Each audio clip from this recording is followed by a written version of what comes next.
Hi everyone. On today's Tech Time podcast, we're lucky to have Sam Wogan, a well-known digital journalist, with us. So, Sam, what interesting techy topic would you like to talk about today? Hi Brad. Today, I'd like to talk about some of the reasons why we shouldn't automatically believe everything we read online and how false information spreads so easily with the help of technology. One of the reasons for this is a phenomenon known as circular reporting. Circular reporting? What's that?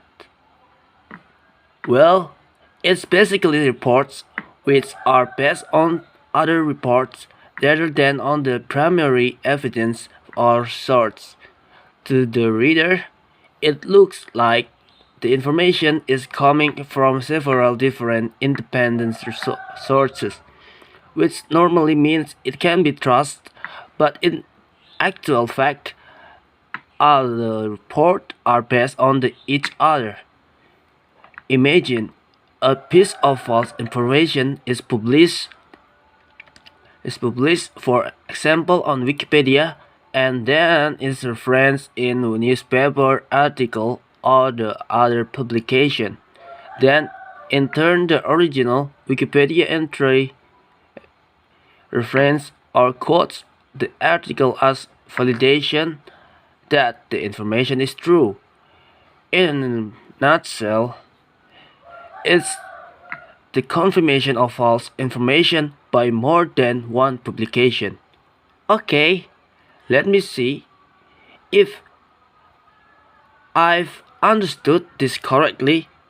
So, someone writes on an article on Wikipedia which contains some false information. Yeah, that's right. False information which is not referenced or checked and in no way is obvious as being false. Okay, okay. Then this false information is copied from Wikipedia by journalists and include a newspaper article, and in newspaper article, yes, or other type of article as if it were true information, and then Wikipedia reference the newspaper article which verifies the information in the original Wikipedia article as being true. Wikipedia as being true. Journalists? Yeah, that's right. And sometimes it's not just one newspaper article that cites the false information. Several publications may include it, and so it becomes very difficult to prove that the original information is false. Let me give you an example. A few years ago, a 7-year-old American student was on holiday with his family in Brazil. He spotted what he believed to be artwork, but which was in fact a type of Brazilian raccoon called a coati. When the boy got home after his holiday, he went online and changed the Wikipedia and tried by adding the name Brazilian artwork to the information on the article as sort of joke, and then he forgot about it and thought nothing more of it. However, what started to happen was that article and blogs began to quote the information from Wikipedia, and then those articles were reported as evidence in Wikipedia. Before long, everyone was talking about the Brazilian artwork as if it were factual information. Yeah. So when information make its way from a Wikipedia paste into a published article, and the article could be spreading false information without even realizing it. Yeah, exactly. It makes it makes you wonder how many hoax initiated by people in this way have ended up as truth in many people's mind just because people uh,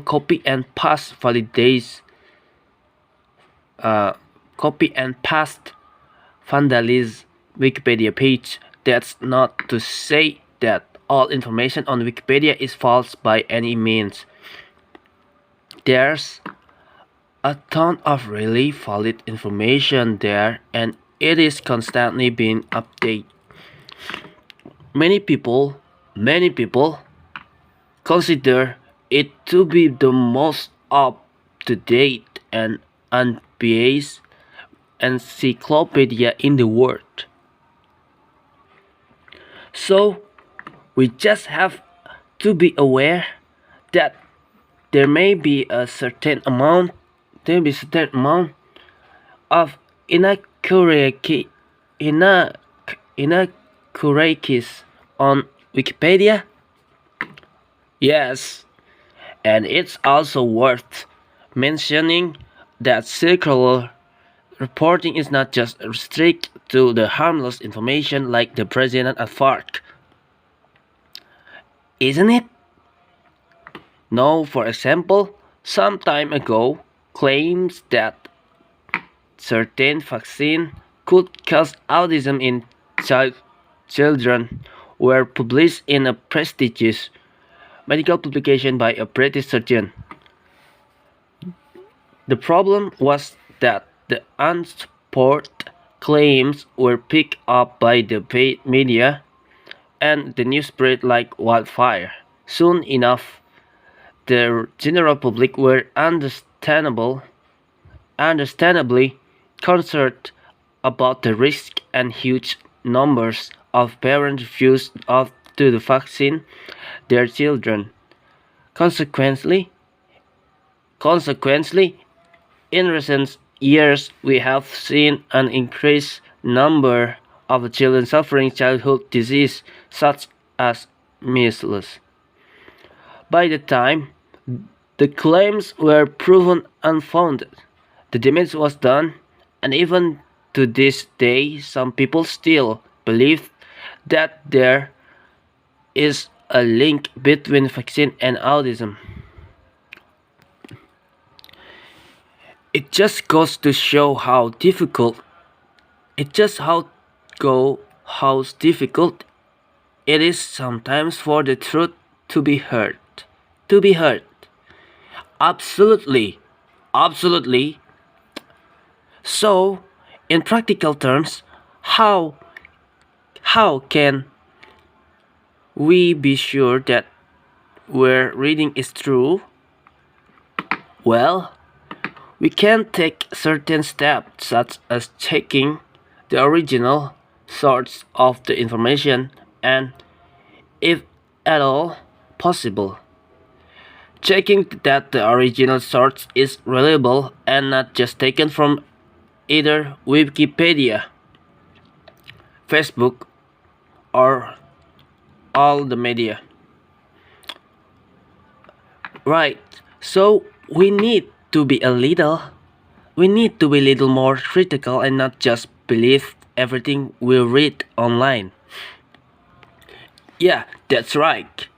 Although it's difficult because we want information quickly and immediately, so it's not always feasible to spend time checking the source of information, even though we should certainly try and reflect on the information and decide ourselves if we think it's true or not. If you feel unsure about the validity of the certain information, then there's no harm in looking into it further to check how true is it actually is. That's very true. We often take things at face value and don't really take the time to think critically about them. Thank you very much, Mr. Adrie. This is my pronunciation practice for UTS. I like, and Assalamualaikum warahmatullahi wabarakatuh.